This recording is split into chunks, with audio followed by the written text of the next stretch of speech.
او ګوره روزانه به ته دا خبره اورې چې یوروپ کې انګریزانو ملکونو کې یو سړي ځان مړ کو داسې او بل ځان مړ کو داسې او بل ځان مړ کو داسې.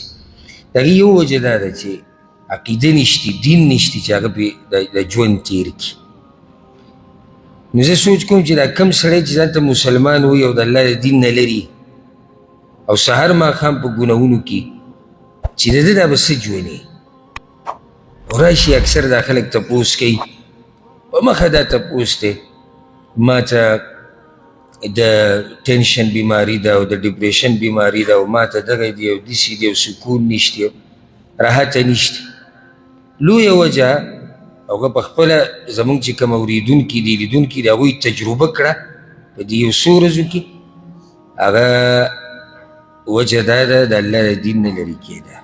څومره چې د الله د دین نه لرې کېږي نو دا خبره په زړه باندې ولیکه، ستا د ژوند نه به سکون او راحت هغه ختمېږي.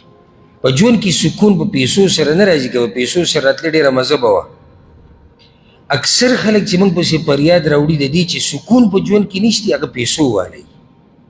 پیسو والا وایي زما په ژوند کې سکون نشتی. که ژوند ته سکون په ښځو او په بچو سره راتلی مزې به وي.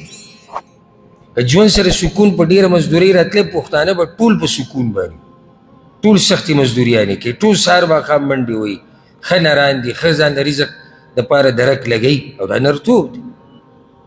سکون صحیح ده په دغه شینو باندې راځي، خو هغه څه پرسنټیج دی. که پیسو سره سکون راځي څه نه څه، بچو سره، ښځې سره، کور سره، مزدورۍ سره، ورزش سره، هغه څه نسبه ده، څه پرسنټیج دی. بیا هم خالي ځای پاتې کېږي چې موږ د هغې په درک کې یو چې دا خالي ځای ولې پاتې دی، ولې ما ته د سکون پوره نه میلاویږي.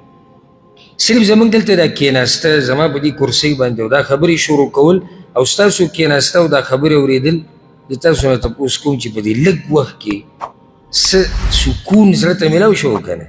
دا لا داسې نه دی چې موږ یو سمې خبرې کړي دي او موږ عملي کړي، نه، هغه لږ وخت، یو څو منټه انسان نه د دنیا هغه ټول غمونه او ټینشنونه او هر څه هیر شي او الله ورته مخې ته شي، آخرت ورته مخې ته شي، هغه کوم حقیقت دپاره چې الله پیدا کړی دی هغه ورته مخې ته شي. هله ژوند ته سکون او راحت راسي. نو ژوند د دین نه بغیر هغه تورتم دی، ورب الکعبه تورتم دی. او